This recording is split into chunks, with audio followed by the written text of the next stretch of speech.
ഇവന്മാരുടെ ധൈര്യം കണ്ടില്ലേ? ഡേവിഡ് തരകന്റെ ഹോട്ടലിൽ ഇരുന്ന് ടൈഗറിനെ കുറിച്ച് പറയുന്നു. ഒന്നെങ്കിൽ ഫിറ്റ് ആയിരിക്കും, അല്ലെങ്കിൽ അതിന് മാത്രം ധൈര്യം കാണും. മണ്ടത്തരം പോലും. മണ്ടത്തരം നീയാണ് പറയുന്നത്. ടൈഗറിനെ ഡേവിഡ് തരകനുമായിട്ട് കമ്പയർ ചെയ്യുന്നു. വിസ്കിയും നാടൻ ചാരയുമായി എന്ത് താരതമ്യം? ഞാൻ പറയുകയാണ്, ടൈഗർ ജീവനോടെയുണ്ട്. He will return soon. Johnny പറയുന്ന വാക്കുകൾ കേട്ടപ്പോൾ അഭിനവ് ശരിക്കും ഞെട്ടി. ജോണി മദ്യത്തിന്റെ പുറത്ത് പറയുന്നതാണോ അതോ തെളിവുകളുടെ അടിസ്ഥാനത്തിൽ പറയുന്നതാണോ എന്ന് അവൻ അറിയണമായിരുന്നു. ആരെയും വന്നിരിക്കുന്നത്? അബി റെസ്റ്റോറന്റിനുള്ളിലേക്ക് നടക്കുമ്പോൾ പിന്നിൽ നിന്ന് ഉറക്കെ ആരോ വിളിച്ചു പറയുന്നത് കേട്ടു. അത് യാമിനിയുടെ ശബ്ദമാണെന്ന് അബിക്ക് മനസ്സിലായി. യാമിനിയുടെ കൂടെ ഹരീഷും കാർത്തിക്കും ഉണ്ടായിരുന്നു. അഭിനവ്, ഹരീഷ് അവനെ വിളിച്ചു. ഹരീഷേ, നീ അറിഞ്ഞോ? ദ ഗ്രേറ്റ് അഭിനവ് സാറിനെ ജോലിയിൽ നിന്ന് പിരിച്ചുവിട്ടു. പുച്ഛത്തോടെ പറഞ്ഞുകൊണ്ട് അവൾ കാർത്തികിന്റെ തോളിലേക്ക് ചാഞ്ഞു. കാർത്തികിനോട് വളരെ അടുപ്പത്തിൽ പെരുമാറാൻ യാമിനി ശ്രമിക്കുന്നുണ്ടായിരുന്നു. അത് കണ്ടതും അബി പുച്ഛത്തോടെ ഒന്ന് ചിരിച്ചു. കാർത്തികിന്റെ കയ്യിലെ പണം കണ്ടിട്ടാണ് യാമിനിയുടെ ഈ ചാട്ടമെന്ന് അബിക്ക് മനസ്സിലായി. അവനെയും കറക്കിയെടുത്ത് ഇത്രയും വലിയ റെസ്റ്റോറന്റിൽ വന്നിരിക്കുകയാണവൾ. മായയ്ക്കിതൊന്നും മനസ്സിലായില്ല. അവൾ അഭിനവിനെ നെറ്റി ചുളിച്ചുകൊണ്ട് നോക്കി. ഇതെല്ലാം എന്താണ് സാർ? അവൾ ചോദിച്ചു. അതൊന്നും മൈൻഡ് ചെയ്യണ്ട. എവിടെ ചെന്നാലും ഇതുപോലെ കുറെ എണ്ണം ഉണ്ടാകും ചൊറിയാൻ. നമ്മൾ എന്തിനാണോ വന്നത് ആ കാര്യം നടത്തി അങ്ങ് തിരിച്ചു പോണം. നമ്മളോട് നല്ലതുപോലെ പെരുമാറുന്നവരെ മാത്രം നമ്മൾ പരിഗണിച്ചാൽ മതി. അബി മായയോട് പറഞ്ഞു. ഡാ അഭിനവ്, നീ ഈ ഹോട്ടലിൽ എന്താണ് ചെയ്യുന്നത്? ഇവിടുത്തെ ഒരു ചായ വാങ്ങി കുടിക്കാൻ നിന്നെ കൊണ്ട് പറ്റുമോ? അതോ ഇവിടെയും അനന്യയുടെ കയ്യിൽ നിന്ന് പണം കടം വാങ്ങിയാണോ ബില്ല് കൊടുക്കുന്നത്? ഹരീഷ് ചോദിച്ചു. ഇത് കേട്ട് 3 പേരും ചിരിക്കാൻ തുടങ്ങി. അബിക്ക് ദേഷ്യം വന്നു. അവൻ പറഞ്ഞു, that's none of your business. Abi പറഞ്ഞു. ഇത് കേട്ടപ്പോൾ യാമിനി ഉറക്കെ ചിരിച്ചു പറഞ്ഞു, അയ്യോ, അപ്പൊ ഇവന്റെ സംസാരശേഷി നഷ്ടപ്പെട്ടിട്ടില്ല അല്ലേ? ഇതുവരെ ഒന്നും മിണ്ടാതെ നിൽക്കുന്നത് കണ്ടപ്പോ എനിക്ക് തോന്നി ഇവൻ ഊമയാണെന്ന്. യാമിനി പറഞ്ഞു. അപ്പോഴാണ് ഒരു വെയിറ്റർ കാർത്തികിന്റെ അരികിലേക്ക് ചെല്ലുന്നത്. Welcome sir. ഇപ്പോൾ ഒരു പ്രീമിയം കസ്റ്റമർ വരുമെന്ന് ഞങ്ങൾക്കൊരു ഫോൺ കോൾ വന്നിരുന്നു. എനിക്ക് തോന്നുന്നു താങ്കളാണതെന്ന്. അങ്ങനെയാണെങ്കിൽ please come with me sir. വെയിറ്ററുടെ വാക്കുകൾ കേട്ടപ്പോൾ യാമിനി അഭിനവിനെ നോക്കി കളിയാക്കി ചിരിച്ചു.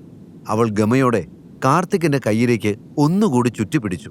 അതിനുശേഷം അഹങ്കാരത്തോടെ അബിയെയും മായയും നോക്കി. Waiter, please come here. നിങ്ങൾക്ക് ആള് മാറി.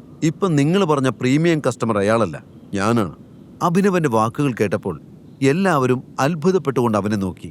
യെസ്, നിങ്ങൾ ഉദ്ദേശിക്കുന്ന ആൾ ഞാൻ തന്നെയാണ്. അബി ഒന്നുകൂടെ വെയിറ്ററോട് പറഞ്ഞു. എന്തൊക്കെയാണ് പറയുന്നതെന്ന് വല്ല ബോധമുണ്ടോ അഭിനവന്? ഇനി നിന്റെ തലയ്ക്ക് വല്ല കുഴപ്പമുണ്ടോ? ഹരീഷ് ദേഷ്യത്തോട് അഭിനവനോട് ചോദിച്ചു. അഭിനവ് അതിന് മറുപടി പറഞ്ഞില്ല. അവൻ തൻ്റെ ഫോൺ എടുത്ത് വെയിറ്റർക്ക് കാണിച്ചു കൊടുത്തുകൊണ്ട് പറഞ്ഞു, നിങ്ങൾക്ക് വേണമെങ്കിൽ എൻ്റെ ബുക്കിംഗ് നമ്പർ പരിശോധിക്കാം. ആരുടെ തലയ്ക്കാണ് കുഴപ്പമെന്ന് അപ്പം മനസ്സിലാവും. അബി പറഞ്ഞു. വെയിറ്റർ അഭിനവന്റെ വാക്കുകൾ കേട്ട് അവനെ ഒരു നിമിഷം നോക്കി. പിന്നീട് അവൻ്റെ അടുത്തേക്ക് നടന്നു. അവൻ അഭിനവന്റെ കയ്യിൽ നിന്ന് ഫോൺ വാങ്ങി നേരെ റിസപ്ഷനിസ്റ്റിന് കൊടുത്തു. റിസപ്ഷനിസ്റ്റ് കുറച്ച് സമയമെടുത്ത് ചെക്ക് ചെയ്തു. അദ്ദേഹം പറയുന്നത് ശരിയാണ്. ബുക്കിംഗ് 1 മിസ്റ്റർ അഭിനവിന്റെ പേരിലാണ്. ഇത് കേട്ടപ്പോൾ അഭിനവന്റെ മുഖത്ത് പുഞ്ചിരി വിരിഞ്ഞു. പക്ഷേ ബാക്കിയുള്ളവരുടെ എല്ലാം ബോധം പോയതുപോലെയായി. യാമിനി വളരെയധികം സങ്കടത്തോടെ കാർത്തികനെ നോക്കി. അവനൊന്നുമില്ല എന്ന് അവളെ നോക്കി കണ്ണടച്ച് കാണിച്ചു. Waiter, come here. ആദ്യം ഞങ്ങളുടെ കാര്യം നോക്കിയിട്ട് മതി മറ്റുള്ളവരുടെ കാര്യം നോക്കുന്നത്. കാരണം ഞങ്ങളുടെ കയ്യിൽ ടൈഗർ മെമ്പർഷിപ്പ് കാർഡുണ്ട്. ഇത് കേട്ടപ്പോൾ വെയിറ്റർ സംശയത്തോടെ കാർത്തികിനെ നോക്കി. വെയിറ്റർ താൻ പറഞ്ഞത് വിശ്വസിച്ചിട്ടില്ല എന്ന് കാർത്തികിന് മനസ്സിലായി. അതുകൊണ്ട് അവൻ തന്റെ പോക്കറ്റിൽ നിന്ന് മെമ്പർഷിപ്പ് കാർഡ് എടുത്ത് വെയിറ്റർക്ക് കാണിച്ചു കൊടുത്തു. ഇത് കണ്ടപ്പോൾ യാമിനിക്ക് സന്തോഷമായി. അവൾ വീണ്ടും അഭിനവിനെ കളിയാക്കാൻ തുടങ്ങി. ഇവിടെ ടൈഗറിന് മെമ്പർഷിപ്പ് കാർഡ് ഉള്ളവർക്ക് മുൻഗണനയുണ്ട്. ഭാര്യയുടെ പൈസ അടിച്ചു മാറ്റി ഏതോ പെങ്കൊച്ചിനെയും വിളിച്ച് ഇവിടെ ഫുഡ് അടിക്കാൻ വരുമ്പോൾ ഇതൊന്നും അന്വേഷിച്ചിട്ടില്ല അല്ലേ? അവൾ ചോദിച്ചു. വെയിറ്റർ ഇത് കേട്ട് അഭിനവിനെ നോക്കി. ക്ഷമിക്കണം സാർ, ടൈഗറിന് മെമ്പർഷിപ്പ് കാർഡ് ഉള്ളവർക്ക് ഇവിടെ മുൻഗണനയുണ്ട്. അവരെ കൺസിഡർ ചെയ്ത ശേഷം മാത്രമേ മറ്റുള്ള കസ്റ്റമേഴ്സിനെ ഞങ്ങൾ അറ്റൻഡ് ചെയ്യാറുള്ളൂ. വെയിറ്റർ പറഞ്ഞു. ഇത് കേട്ടപ്പോൾ ഹരീഷ് ചിരിക്കാൻ തുടങ്ങി. അഭിനവ് അവനെ സൂക്ഷിച്ചു നോക്കിക്കൊണ്ട് ഒരു നിമിഷം നിന്നു. അടുത്ത നിമിഷം അവൻ തന്റെ പോക്കറ്റിൽ കൈയിട്ട് ഒരു കാർഡ് പുറത്തേക്കെടുത്തു. എന്റെ കയ്യിലുണ്ട് ഈ പറഞ്ഞ മെമ്പർഷിപ്പ് കാർഡ്. അതോടെ ഹരീഷിന്റെ ചിരി മാഞ്ഞു. അഭിനവന്റെ കയ്യിൽ ആ കാർഡ് കണ്ടപ്പോൾ എല്ലാവരുടെയും കണ്ണ് പുറത്തേക്ക് തള്ളി. സാറിന്റെ കയ്യിലും മെമ്പർഷിപ്പ് കാർഡുണ്ടോ? അവൾ വിടർന്ന കണ്ണുകളോട് ചോദിച്ചു. അബി അവളെ നോക്കി അതെ എന്ന് തലയാട്ടി. അതിനുശേഷം അബി റിസപ്ഷനിസ്റ്റിന്റെ അടുത്ത് ചെന്ന് ആ കാർഡ് അവർക്ക് നേരെ നീട്ടി. ബ്ലാക്ക് മെമ്പർഷിപ്പ് കാർഡോ? റിസപ്ഷനിസ്റ്റ് കാർഡ് ശ്രദ്ധിച്ചു നോക്കിക്കൊണ്ട് ചോദിച്ചു. അഭിനവിന്റെ കാർഡ് കണ്ട് അവളുടെ കണ്ണുകൾ വിടർന്നു പോയിരുന്നു. ഇതെല്ലാം കണ്ടു നിൽക്കുകയായിരുന്നു യാമിനിയുടെ മനസ്സമാധാനം മുഴുവൻ നഷ്ടപ്പെട്ടു. എവിടുന്നും അടിച്ചുമാറ്റി കൊണ്ടുവന്നാണെന്നാ തോന്നുന്നത്. അല്ലാതെ ഇവനൊക്കെ ഈ കാർഡ് എവിടെ നിന്ന് കിട്ടാനാ? നോക്കേ, അത് വെറും ബ്ലാക്ക് കാർഡാണ്. നമ്മുടെ കയ്യിൽ ഗോൾഡൻ കാർഡ് കഴിഞ്ഞിട്ടേ ഉള്ളൂ ബ്ലാക്ക്. ഹരീഷ് പുച്ഛത്തോടെ വിളിച്ചു പറഞ്ഞു. അപ്പോഴേക്കും വെയിറ്ററും റിസപ്ഷനിലെത്തി അഭിനവിന്റെ കാർഡ് പരിശോധിച്ചു. അഭിനവ് രജപുത്ര. വെയിറ്റർ ആ കാർഡിൽ അച്ചടിച്ചിട്ടുള്ള അഭിനവിന്റെ പേര് വായിച്ചപ്പോൾ എല്ലാവരും ഒരുപോലെ ഞെട്ടിപ്പോയി. അപ്പോഴേക്കും റിസപ്ഷനിലിരുന്ന പെൺകുട്ടി അബിയുടെ മുന്നിൽ എഴുന്നേറ്റ് നിന്നു. ക്ഷമിക്കണം സാർ, ബ്ലാക്ക് കാർഡ് ഗോൾഡൻ കാർഡിനേക്കാൾ സുപ്പീരിയർ ആണ്, അവൾ ഹരീഷിന്റെ മുഖത്ത് നോക്കി പറഞ്ഞു. ഇത് കേട്ട് എല്ലാവരും പരസ്പരം നോക്കി. ആ കാർഡ് ഒറിജിനൽ അല്ല. ഞാൻ ഇതുവരെ എന്റെ ജീവിതത്തിൽ ഇതുപോലൊരു ബ്ലാക്ക് കാർഡിനെ കുറിച്ച് കേട്ടിട്ടില്ല, കാർത്തിക് വിളിച്ചു പറഞ്ഞു. എന്നാൽ വെയിറ്റർ അതൊന്നും ശ്രദ്ധിക്കാതെ വളരെ താഴ്മയോടെ അബിയുടെ അരികിലേക്ക് ചെന്നു. അബിക്ക് ഇതെല്ലാം കൂടി കണ്ടപ്പോൾ ചിരി വരുന്നുണ്ടായിരുന്നു. സാറിന് എന്നോടൊന്നും തോന്നരുത്, നേരത്തെ ഞാൻ അറിയാതെയാണ് അങ്ങനെയെല്ലാം പെരുമാറിയത്. സാർ വന്നോളൂ, സാറിന് ടേബിൾ റെഡിയാണ്, വെയിറ്റർ വളരെ ബഹുമാനത്തോടെ അബിയോട് പറഞ്ഞു. അത് കേട്ടതും കാർത്തിക്കിന് തന്റെ ബോധം പോകുന്നത് പോലെ തോന്നി. കാരണം അവന്റെ കയ്യിലിരിക്കുന്ന കാർഡ് അവന്റെ അച്ഛൻ്റെതാണ്. ഏറെ കഷ്ടപ്പെട്ട് അച്ഛനെ സോപ്പിട്ടത് വാങ്ങിക്കൊണ്ടു വരികയായിരുന്നു അവൻ. എന്നാൽ അബിയുടെ കയ്യിലിരിക്കുന്ന കാർഡ് സ്വന്തം പേരിലായതുകൊണ്ട് അതിന്റെ ഉടമസ്ഥൻ അവൻ തന്നെയാണെന്ന് കാർത്തിക്കിന് മനസ്സിലായി. കാർത്തിക്കിന് ഭൂമി കീഴ്മേൽ മറിയുന്നത് പോലെ തോന്നി. ഇത്രയും സുപ്പീരിയർ പ്രീമിയം കാർഡ് അബി എങ്ങനെ സ്വന്തമാക്കി എന്നതിനെക്കുറിച്ചായിരുന്നു അവന്റെ ചിന്ത മുഴുവൻ. മൈ ഗോഡ്, എന്റെ ജീവിതത്തിൽ ഇത്രയും വൃത്തികെട്ട ഒരു ദിവസം ഉണ്ടായിട്ടില്ല.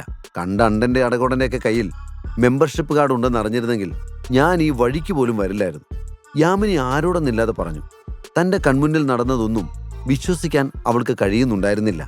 ഇതിനിടെ അബി മായയോടൊപ്പം അവരുടെ ടേബിളിൽ എത്തിക്കഴിഞ്ഞിരുന്നു. അവർക്കായി അവൻ ധാരാളം ഭക്ഷണം ഓർഡർ ചെയ്തു. അവന്റെ കയ്യിൽ കാർഡ് ഉള്ളതുകൊണ്ട് ഈ ഭക്ഷണത്തിന് 1 രൂപ പോലും കൊടുക്കേണ്ട ആവശ്യമില്ലായിരുന്നു. വളരെ രുചികരമായ നല്ല ഫുഡ് ഐറ്റംസ് മുന്നിൽ നിരന്നിട്ടും മായയ്ക്ക് അതൊന്നും കഴിക്കാനുള്ള മാനസികാവസ്ഥ ഉണ്ടായിരുന്നില്ല. അല്പം മുമ്പ് നടന്നതൊന്നും അവളെ കൊണ്ട് ഇനിയും വിശ്വസിക്കാൻ കഴിഞ്ഞിട്ടില്ല. അവൾ അവസരം കിട്ടുമ്പോഴെല്ലാം അഭിനവിനെ ഇടം കണ്ടിട്ട് നോക്കിക്കൊണ്ടിരുന്നു. തന്റെ മുന്നിലിരിക്കുന്ന അഭിനവ് വെറും ഒരു സാധാരണക്കാരനല്ല എന്ന് ഇതിനകം തന്നെ അവൾ മനസ്സിലാക്കി. മായയുടെ മനസ്സിൽ അവനോടുള്ള ബഹുമാനം വർദ്ധിച്ചു. അവന്റെ മുന്നിലിരുന്ന് ആഹാരം കഴിക്കാൻ പോലും അവൾക്ക് മടി തോന്നി. പെട്ടെന്നാണ് അഭിനവിന്റെ ഫോൺ ബെല്ലടിച്ചത്. അവൻ ഫോൺ എടുത്തു നോക്കി. രോഹനാണെന്ന് കണ്ടപ്പോൾ അവൻ കോൾ അറ്റൻഡ് ചെയ്യാതെ ഇഗ്നോർ ചെയ്തു. കുറച്ച് കഴിഞ്ഞ് വീണ്ടും അവന്റെ ഫോൺ ബെല്ലടിച്ചു. ഇത്തവണ അലീനയുടെ കോളായിരുന്നു. എന്നാൽ അബി ആ കോളും എടുക്കാതെ ഇഗ്നോർ ചെയ്ത് ഫോൺ മാറ്റിവെച്ചു. അത് കണ്ടപ്പോൾ മായയ്ക്കും അത്ഭുതം തോന്നി. എന്താ സാർ, എന്തെങ്കിലും പ്രശ്നമുണ്ടോ? മായ ചോദിച്ചു. അത് കേട്ടപ്പോൾ അബി ഒന്ന് പുഞ്ചിരിച്ചു. ഏയ്, എന്ത് പ്രശ്നം, എല്ലാം ഓക്കെയാണ്. ഇപ്പോഴുള്ള ഒരു പ്രശ്നം എന്താണെന്ന് വെച്ചാൽ എനിക്കൊന്ന് വാഷ്റൂമിൽ പോകണം. സോ ഞാൻ ദേ പോയി ദാന്ന് പറഞ്ഞു വരാം. അബി അവളോട് അതും പറഞ്ഞുകൊണ്ട് ഫോണും എടുത്ത് ഉടൻ തന്നെ വാഷ്റൂമിലേക്ക് പോയി. വാഷ്റൂമിലേക്ക് പോകുമ്പോഴും അവന്റെ ഫോൺ ബെല്ലടിക്കുകയായിരുന്നു. ഇത്തവണ അഭിനവ് ഒരു സെക്കൻഡ് പോലും വൈകാതെ ഫോൺ അറ്റൻഡ് ചെയ്തു. യെസ് നന്ദിത, പറ, അബി ഫോണിലൂടെ പറഞ്ഞു. അഭിനവ്, നീ എന്തെന്റെ ഫോൺ എടുക്കാത്തത്? അപ്പുറത്തുനിന്ന് അലീന, അതായത് അബിയുടെ നന്ദിത, പരാതിയുടെ സ്വരത്തിൽ പറഞ്ഞു. അബി അത് കേട്ടപ്പോൾ ഒരു ദീർഘനിശ്വാസം എടുത്തു. സോറി, സത്യത്തിൽ നീ എന്നെ വിളിക്കുമ്പോൾ ഞാൻ ബിസിയായിരുന്നു, അതാ ഫോൺ അറ്റൻഡ് ചെയ്യാതിരുന്നത്, അബി പറഞ്ഞു. ഇന്ന് ബിസിയായിരുന്നു? അപ്പോ അതിനു മുൻപോ? ഞാൻ നിന്നെ പലതവണ വിളിച്ചിരുന്നു അബി, നീ ഇതുവരെ ഒരു തവണ പോലും എന്നെ ഒന്നും വിളിച്ചിട്ടില്ല. ചെറിയ പരിഭവത്തോടെ അലീന പറഞ്ഞത് കേട്ട് അബിയുടെ ചുണ്ടിൽ ഒരു ചിരി വിടർന്നു.